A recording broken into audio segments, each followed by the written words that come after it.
Good evening, everybody. It's 9:30 on the East Coast, 6:30 on the West Coast. On a Monday, it must mean it's time for your weekly Calamity Jane live stream. James, how are you doing? I apologize in advance. I still a little wiped from a birthday weekend. I am Atlanta-based, and me and a couple friends drove down to Savannah to enjoy some libations, soak up the sun, and walk along the beaches. It was a good weekend. My voice is a little hoarse, and frankly, my soul is still in Savannah right now. Getting reused to being back a part of the grind, if you will. Yeah, yeah.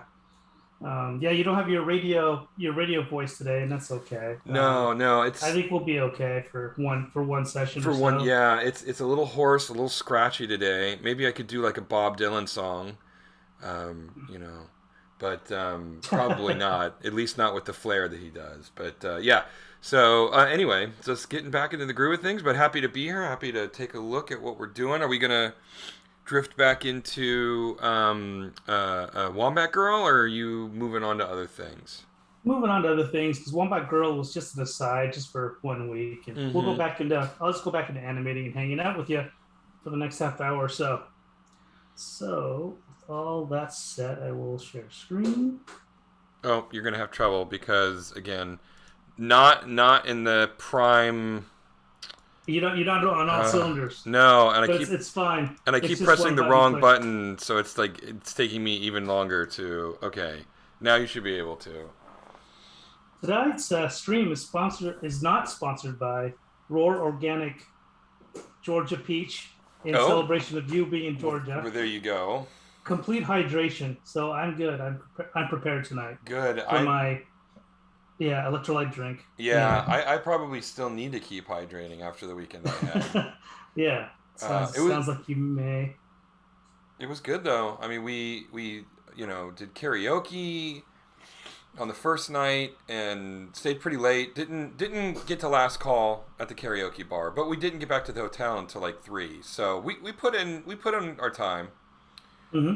Then we slept until noon, as you do, in Yeah, you're Savannah. supposed to do that. Yeah, Yeah. and drove down to Tybee Island, which is a really really great beach along the very small Georgia coastline. Swam in the ocean for a while, which was wonderful because the Atlantic is a pretty warm ocean, unlike the Pacific, which is tends to be pretty cold. Hmm. Um, then we went to a 20s themed party. My friend Jeff is friends with an events planner who does this events. He runs an events company called MarksterCon. His name is Mark, appropriately enough. Hmm. Look it up. He's on the internet. You can find MarksterCon on the internet.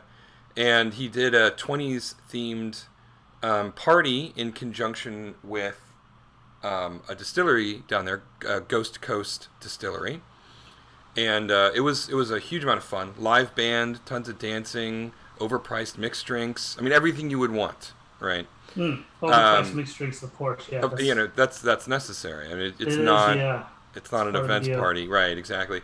And then when that ended at midnight, our evening was just beginning. Um, Hmm. we went out to an actual speakeasy called Matahari's. Um, it was literally in a back alley with no signage, just a single light hanging over the front door. And my friend Jen and Jeff were the ones that I went down with, and Jen is quite an attractive young woman. So when the bouncer of the bar, the nightclub next to the Matahari's, when the bouncer saw her and she said, "Hey, do you know what the password is to get into Matahari's?" He just called over the doorman and said, "Hey, hook this girl up." So Hmm. we Hmm. got in because Jen is quite an attractive young woman, and so we spent all night there. We got in at around midnight, and last call in Savannah's 4 a.m. And we just had a blast. It was phenomenal, and it was a great trip. Just really happy to get a chance to go. Still kind of got the vacation blues. You know how it is. Hmm. Still getting back into the groove of working and doing all that stuff. So, but it was a great trip, great company, great party, great city. I love Savannah. I hadn't been in about 10 years, actually. So Mhm. it was nice Mhm. to finally go back and see it again. So yeah, that was Very cool. that was my weekend. I'm sure yours was even more exciting, probably fighting terrorists in strange foreign lands. No, I'm trying to think. What did I do this weekend? I pretty much chilled most of the weekend. Hung out with family a little bit, and then played a little bit of that Donkey Kong DLC on the Rabbids game. Yeah, how'd that go? Went good. I think I'm on my last level Mm-hmm. or so. So yeah, I'm pretty much progressing through it, and so I will be in good shape here. I'll probably have that beat, and we'll move on to the next game by tomorrow, probably, or sometime this week. What are your So thoughts on the Donkey Kong tossing things around mechanic? yeah, it's nice. If people aren't familiar with Donkey Kong as a character, you can actually pick up pretty much any object in the game, except for like these fixated steel bunker type things, and then throw them around on the heads of other enemies, or you can throw your teammates around. Yeah, it's fun. It almost seems kind of OP though. Like the DLC is not hard. No, no, it really wasn't. It Or goes by pretty fast. yeah, but it's fun. It's a lot of fun. It's a really nice addition to the game. Yeah, yeah, but it's been a really fun game to play. So again, thanks a lot for recommending it. It's been a hoot to play so far. So. Um, there's something I want to go back to actually that you were mentioning about Savannah. And Mm-hmm. you're saying it was called Ghosts and Spirits, the name of the bar, Ghost Coast Distillery. Ghost Coast Distillery. So are they playing on the whole idea that there's a the myth of Savannah having ghosts and stuff? Is that the whole point of that Certainly, name? yeah. Savannah is traditionally considered an extremely haunted city. In fact, they Mm, do haunted Savannah bus tours mm, where you hop on a bus and it's one of those open air buses and it mm, drives around the city and it talks about the different historical locations where they are said to be haunted. There's like haunted hotels that people love to stay at, and those are always super expensive because everybody wants to mm, hopefully encounter a ghost. mm, And like haunted bars and haunted this and haunted that. And I did not personally um, witness any supernatural or paranormal events in the weekend I was mm, down there. Admittedly, I was slightly inebriated for much of it. And mm. if a ghost had approached me, I probably wouldn't have noticed it in the first place. But suffice it to Yeah. say, I did not see any ghosts down there. But yes, Savannah is notoriously haunted. Huh. But you've never witnessed anything weird in all your time living In in my Georgia. entire life, I've never Huh. personally encountered a ghost. Any of your friends encountered any, or Yes, I have several friends who say they have encountered ghosts or say, other yeah? supernatural phenomena. Oh, Um, interesting. I have not personally, though. So Huh. Wow. I'm surprised there's not much. There's not more. Well, maybe there is, and maybe I'm just living on a rock. But I'm surprised there's not more content or media. Talking about hauntings in Savannah as a place. You see Ghostbusters in New York. right, All the episodes are pretty much in New York, right? right. So, I mean, I'm just using pop cultures, but like all these other shows that I think about, I can't think of any of them that really take place in Savannah, Georgia. I'm certain that there are, but you're right. Nothing immediately jumps to mind. I mean, Yeah, it's obviously, weird. they, It they feels, do so much haunting in New York because most of the people who are making these movies yeah, are from New York, you know? yeah, sure. So they want to go with what they know. I Right. get that.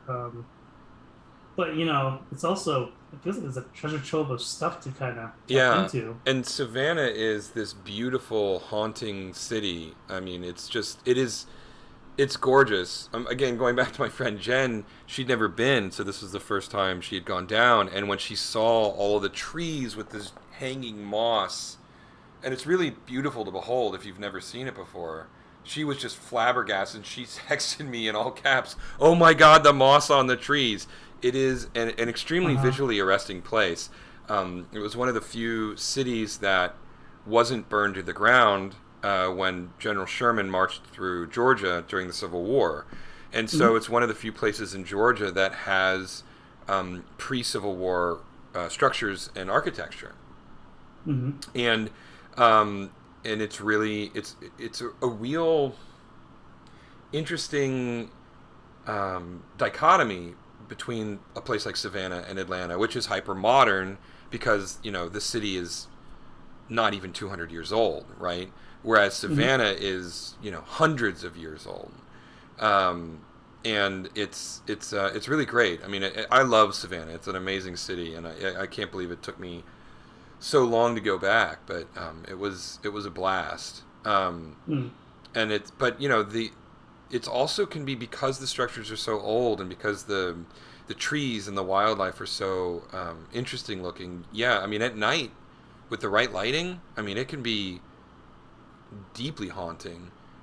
Say what you will about the movie, but Midnight in the Garden of Good and Evil visually used Savannah extremely effectively. It's a I don't know the whole plot. It's been too long, but it's about a murder, and it involves a lot of the weirdness of Savannah and and I think that they use that town to great effect in the film. So I agree. I think it would be a great location for a ghost story type movie. Well, but that's cool though. You had some fun there. Yeah, that's just I've always heard the stories about Savannah being extra spooky. So yeah, that's cool. Yeah. Yeah, I mean maybe it's worth a visit during Halloween. I mean, Well, I don't know. I mean, New Orleans is fun to go to during Halloween time. I mean, yeah. But yeah. Well, we actually are. I mean, it's tentative, of course, but Mark is throwing another bash down in Savannah, and it's a vampire themed one, and it's in October around Halloween, which will be great because Savannah's far enough south that it won't get as cold as Atlanta does, so it might still be pretty warm in October. But yeah, we're already thinking about going down. Jen is one of these people who just attracts people to her. She's just just an extrovert and just always interested, genuinely, not like putting on airs or anything like that. And so people just gravitate towards her. So when we finished up the initial event, we had like a posse rolling 15 deep heading to the speakeasy, and there were phone numbers exchanged and social media accounts exchanged and what have you, and she's already like orchestrating a return trip where we can all meet back down there again in October. I would be great. I mean, I would be 100% up for it. We'll see. Sometimes these things don't manifest, but hopefully it would be great. I don't have any plans for Halloween, so it would be a lot of fun. Cool. Yeah. Cool. So yeah, it was a great trip. My friend Jeff is a hell of a photographer. Jeff, for anybody who's been watching the stream for a while, does the voice of Mitchell Winchester, and he is quite an accomplished photographer. And he did so. The reason he was going down is he was shooting the patrons and all of their outfits and things of that nature, and grabbing video of the event. And he works with Mark to help get footage for him to promote it. And so we just sort of piggybacked on Jeff's inside connections, and so it was super fun. I mean, we all hung out, spent 3 days just having a great time. I mean, it was a really, really fun weekend. So yeah, and and that's about all I got there. I basically told you the whole tale. I got short of like literally going back and giving you figurative language, As we walked down the alley, we saw the nightclub on the left, lit by a single light hanging above an unmarked door. As we approached and knocked, et cetera, et cetera. But no, Matahari's was super fun. It's a really small venue because it's password and they don't really market it. It was. I mean, like our group made up most of the patrons of the place. And it was like really coolly decorated, and they had a live singer who was just, oh, what a voice, just an amazing singer. And yeah, it was a really great trip. Cool, very cool. And now as far as again, I'm assuming you didn't get a chance to really taken any more sights in Savannah besides the nightlife. This On our first slash night because. down, yeah, on our first night down, we went and grabbed dinner with a friend of mine that I haven't seen in like over a decade, and that was great to see him. And uh, that was down on River Street, which is sort of the main touristy kind of Mhm. um, like hangout area, and it's just it's this really really long old as really ancient cobblestone street along the Savannah River, which is this massive river. It's really really pretty. I got a couple of photos of that. I'm not, for whatever reason, I always forget that I have this extremely powerful camera on my phone, and Mhm. so I just don't take many photos. I think I'm just old, but I got a couple of photos of that, and we grabbed dinner at a place called the Cotton Exchange, and I had crab for the first time in I don't know how long, and so that was good. But it wasn't really like a super touristy trip, other than like spending the day at the beach down in Tybee Island. Mhm. But if we go back in October, I think we've already sort of mutually decided that we're going to be super tourists and take in a lot of the lights, the sights and whatnot of Savannah. So we'll see how that goes. But yeah, if you haven't been in Savannah, I recommend it regardless of where you live. Get a plane ticket and fly down. It's an amazing city. One of these days, yeah, I'd like to visit it. Uh, I I don't know if you remember. I don't know if you remember her or not, but old coworker friend of mine, Michelle. She's a professor down in Savannah. She's down there with her Hmm. family. So it's always been it always been. I always thought about it'd be kind of fun to go down there and say hi to her and uh, her and her husband Bill and stuff like that, and hang out for a little bit, and just go and kind of just do touristy stuff. Just me and the wife, just me and Amita, just going around and looking around and stuff. So maybe one of these days we'll get around to it. So Yeah, for sure. I mean, if you've got a place that you can lay your head, then yeah, definitely. Just they have Uber down there, right? And mm, so it's totally navigable, and you don't have to drive anywhere, and so it's great. We went down and I just ordered, or I reserved a room just at the crappiest hotel you can imagine. But it was fine though. I mean, we didn't. The only thing we did use it for was storing our luggage and like sleeping, right? mm, So it was perfect for what we needed, and it wasn't that far outside of downtown, so the Ubers weren't particularly expensive or anything like that. mm. So yeah, it was great. But if you have a place where you can just crash without having to spend any extra money, then yeah, definitely. What's your excuse? Why Yeah, I aren't you mean, buying plane tickets right now? I guess is my question. yeah, I mean, we'd crash at the hotel for sure. Though I'm not gonna. Um, yeah, I wouldn't. Yeah, but we definitely get a hotel so we get kind of more in the city and stuff like that. I don't want to bother anybody. That's the last No, thing I want to that's what you're supposed to do with do. friends. You're supposed to bother them. Yeah. Fair enough. But yeah, yeah. One of these days, when we get some time, we'll get around to doing that, Mm-hmm. perhaps. Mm-hmm. So yeah. So, but I did buy another game. I don't know how long I'm going to play it, but uh, Outer Worlds. Have you Hmm. heard of that one? I have not. It is Um, first-person American-style RPG done mhm, by Obsidian, the same guys that did Fallout New Vegas, mhm, um, and it is in the same vein as games like Skyrim and Fallout 3 and 4, and Fallout New Vegas, of course. So it's first-person. You have D&D like stats that you allocate points to every time you level up.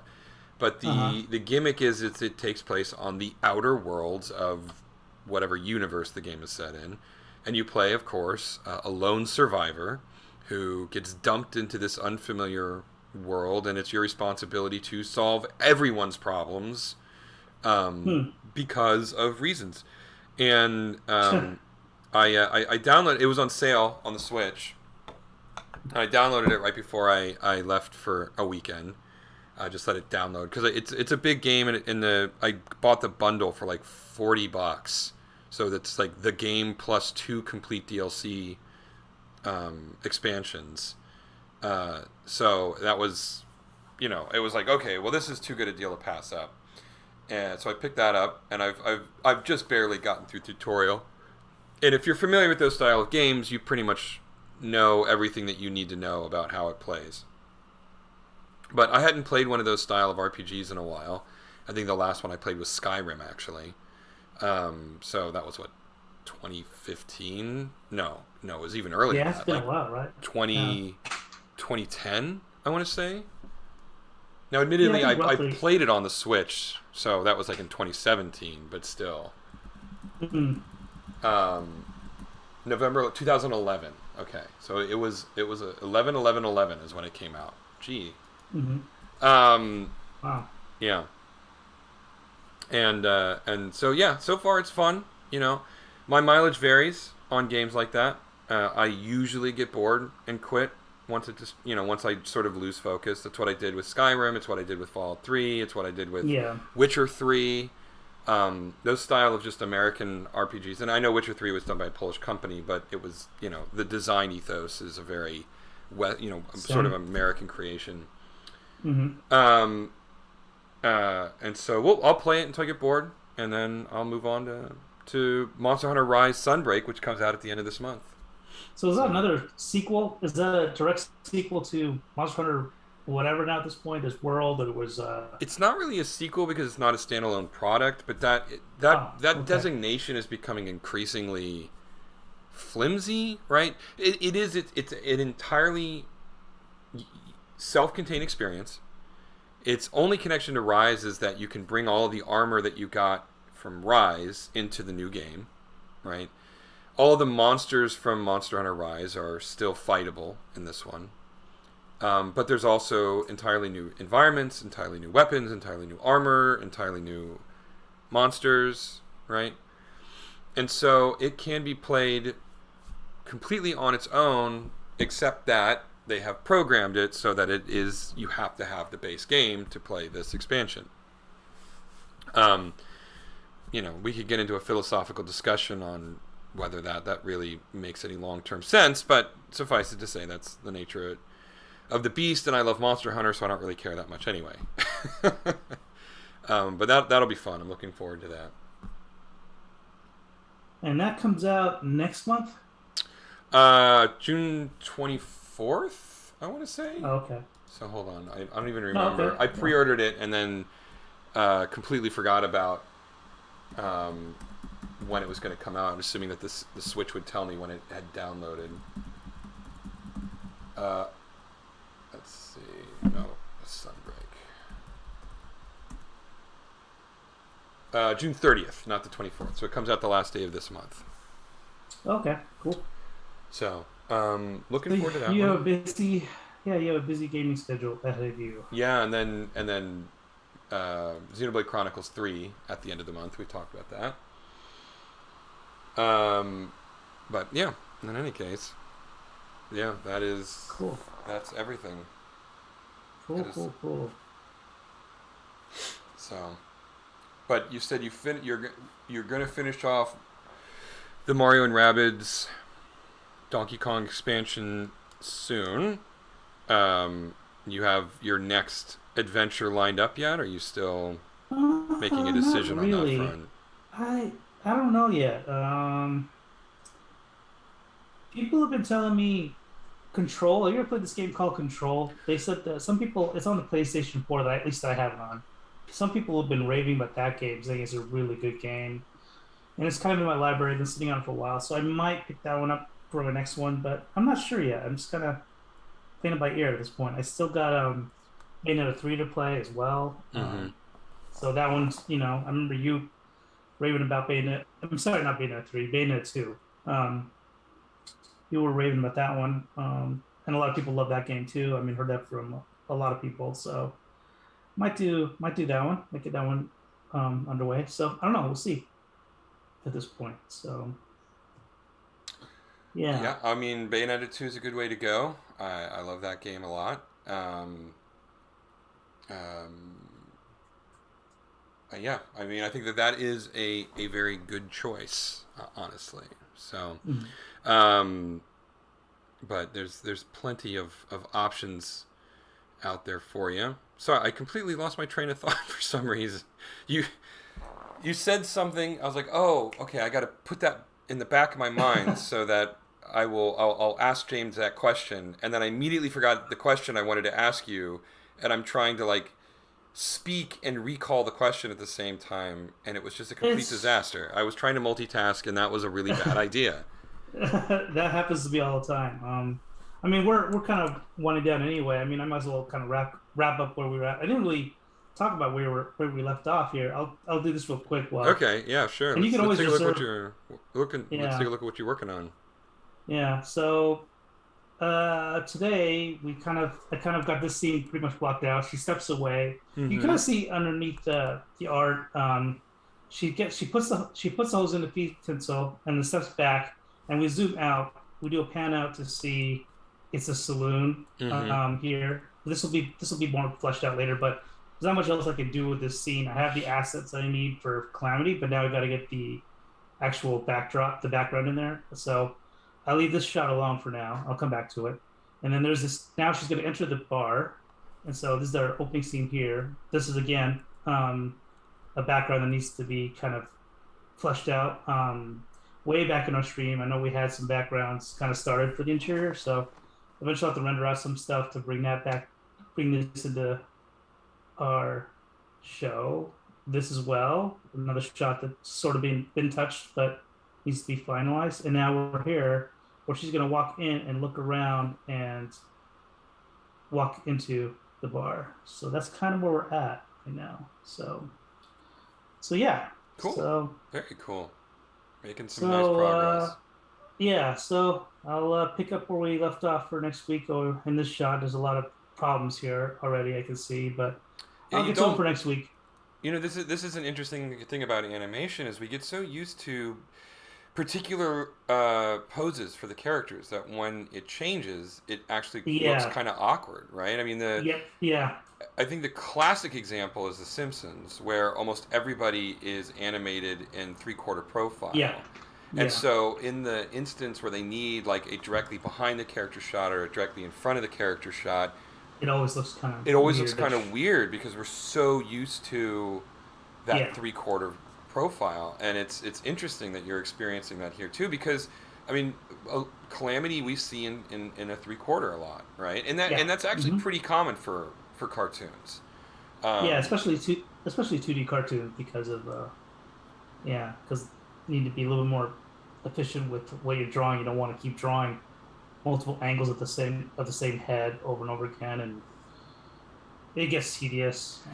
Yeah, So and also like straight on, lingering on a straight on shot. It looks weird in real life, but it looks especially hmm weird in animation because it's not an actual human face, and everything gets very flat and squashed together, right? And hmm so you don't really see that a lot. And it's while we're talking about it, it's interesting. Like South Park, I've been working my way through that for a while. It's one of those rare shows that everybody is always shot directly face on or completely in complete side profile, right? hmm And this was done for a number of reasons in the beginning, economics being, I think, a main factor, and also like familiarity with the medium. But one thing that I love about South Park is as they got more adept and they had a bigger budget and could hire or train their team and hire animators, they start really playing around with perspective and putting characters in strange poses, and it's really interesting to see. They keep a lot of the style, so they still shoot most of the most everything in a direct front on shot or a complete side profile, and that's still hilarious to look at, seeing all these characters all staring straight ahead but actually talking to each other, right?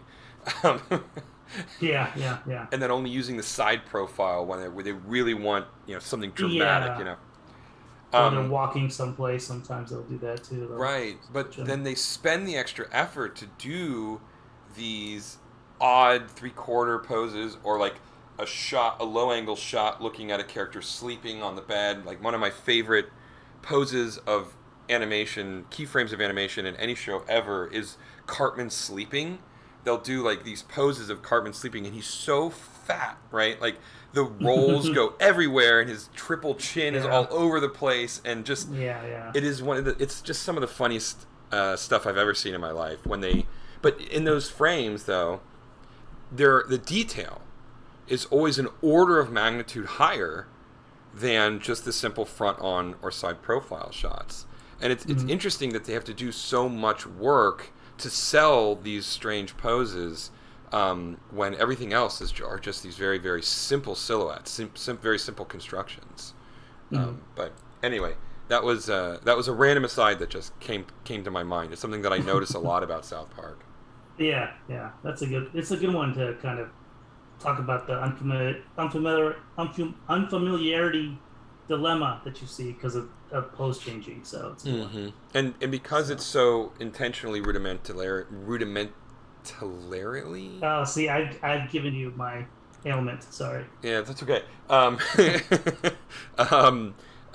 Animated, it's even more noticeable, right? Because there's very few in between frames. It's all very, very jerky, very intentionally jerky to emulate sort of the construction paper cutout style of that original cartoon that George Clooney commissioned from them, right?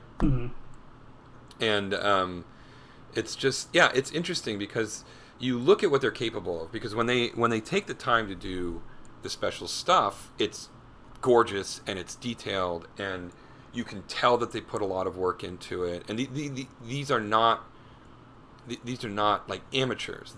South Park is an extremely professionally done show with an extremely high budget, and they choose to take on this style because it's a part of the theme of the cartoon, and it's just a really really interesting it's a really interesting facet of that show, right? I mean, you can speak forever about the writing and it being arguably one of the best satires of the 21st century and the late 20th century too, but there for all of its rudimentary animation, when you think about it, it's all very intentional and very, very professional, right? It takes a lot of work to make something that professionally amateur. It does, yes. So absolutely. Anyway, I got on an animation rant there towards the end. I apologize. No, never apologize about talking animation. I mean, I don't know. What are your thoughts about? I don't know that you're as big a fan of South Park as I am, but what are your thoughts on it? I kept thinking about how, in my limited knowledge of South Park, but I had friends and coworkers back in the day that actually started out early on South Park. We know the same. We know the same guy. It was Carlos. Carlos. Yeah, Carlos. Yeah. And he started out, I think, on season 1, or he helped set up the production pipeline. He was there, and he's a phenomenal animator. Yeah, but the interesting thing about South Park is so right now we're working in, right now for Calamity Jane, I'm working pretty much in a 2D program, but I use other programs as well. But it's primarily 2D, like traditional 2D, like everything's flat, only 2 planes. But South Park, they use Maya, which is a 3D program, which is really interesting, considering it's a very 2D show. But that was the main thing I was thinking about, is how they potentially could have multiple shots and multiple angles of the characters, but because of the show is rooted in such a stylistic approach to how they do everything, and it's supposed to be a paper cutout kind of thing. They never really have to use the 3-dimensionality of using a Z-plane to do anything on purpose. So they're actually doing their production forcefully tying their Z-plane behind their back and animating. So, which is part go of ahead. the deal, I'm sorry. I didn't mean to cut you off. Yeah. No, it is interesting though, and this is speculating. I know a little bit about Maya. I'm certainly not a 3D animator or anything like that. But is it possible that they're using Maya and its lighting capabilities to actually create the planes, very shallow planes, but because of where they're placing the world light, it creates that really nice shadow effect that really sells the cardboard cutout aspect of the show, right? Because even today, when you watch South Park, it looks like the characters are floating above the background, right? Mm-hmm. And I'm wondering if they use Maya, and I know other programs can do that, but I wonder if there's something about Maya that really sells that cardboard, papery sort of, bent edges, creating a shadow along the rim that they're looking for. It's possible. Yeah, that's more of a Carlos question to ask him what the origins were of why they decided to use Maya. Because as you're saying, you're right. You could do that shadow boxy kind of effect in almost any program. Yeah. Even back then, in programs that are much lighter to use versus Maya. But it could also be a legacy lead too. Like if the animation lead was used to Maya, he or she could have just forced that on the team and said, "This is what we're going to use." And once you've got that pipeline set up, it's easier just to maintain the pipeline than to go in a different direction. Yeah, it's always kind of funny. There's always sometimes there's a really weird reason why production is the way it is. Weird and or just familiarity with a certain tool, and they'll run with it. Hey, if you can get that look in Maya, then more power to you, and that's what you're used to. Right, it's absolutely, great. Yeah. Well, the other thing that I always remember about Carlos, I will never forget this. When I found out he was an animator on South Park, I mean, I've been a fan since I was a sophomore and junior in high school. I mean, that's how long the show's been on. I just turned 41 yesterday, and I've been watching it since I was a junior in high school. Isn't that ridiculous? Anyway, God, okay. Feelings of being old, deal with that later. When I found out, I asked him, well, what was it like? And he had a 1-sentence answer. And it was so perfect. He said, it was simultaneously the best and worst job I've ever had in my life. I was like, all right, I get it. Yeah. Maybe one of these days. And again, that's early days. So Carlos was there at the very beginning. So I'm sure he has plenty of stories. Maybe one of these days we'll have him as a guest or something. We'll have him come on and hang out. Yeah, I haven't talked to Carlos since I lived in lived in LA, and we were at the not in Glendale. We were in the Pinnacle building across the street from the lot. Yeah. Yeah. I've talked to Carlos here and there off and on throughout the years, either through other friends and stuff like that. We'll get lunch together or something like that. I actually saw Carlos. He was studying art in Italy, and Amit and I went out to Italy for a trip 4 years ago. Well, 5 years ago now at this point, and we got dinner. One night we had dinner with Carlos for one night. So in Italy, so that was kind of fun. That sounds really fun. Yeah. But that's the last time I saw him. But he's always around. He's like, there's certain friends where you just you can just send them a message and see how they're doing and stuff like that. It's as if no time has passed. That's kind of how it is with, at least in my perception of our friendship. Maybe Carlos can't stand me and he wants to run away. I don't know. At least for me, I can only speak for me. So yeah. But yeah. That's a really long-winded way of saying answering your question of what do I think about South Park, which is kind of you're curious as why they use Maya. Yeah, that's what you think about South Park. You're curious about why they use Maya. That's my thoughts. Yeah, I was thinking about that. They're using Maya for that. That's so funny. Who's the you are clearly the animator, because I'm talking about all of this like art and stuff. Sure, and you're like, no, I want to know why they use Maya. Like you're in the nuts and bolts of it because you actually understand these things, and I'm just looking at it as an outsider, so to speak. And so plenty of other animators would ask. That's all. The observations are good though. The art style, lighting, all that's important too. So that'll be taken into effect for why they chose that. So. Well, anyways, that was the maybe the most impressive French exit we've ever had on this show. So, which is fine with me. But you're making progress. You let me be a completely obnoxious windbag for the evening, which you got a bunch of animation done as a result. So that's always a good thing. But we'll wrap it up here. We're a good 40 minutes in. I think that's good. As always, you can find us on Patreon if you just type in on your URL browser, whether you're using Chrome or Firefox or whatever, CalamityJane.rocks. It'll take you right to our Patreon site. Obviously, you can keep watching all of our stuff on YouTube. We have an Instagram account for Calamity Jane. that you can check out. Not Instagram, I'm sorry, Twitter. Right now, we don't have Instagram yet, but we do have Twitter. We are we started posting like 3-tweet stories, just these little fun 3-tweet Hmm. stories that kind of give you a little bit of background into what Calamity's life is.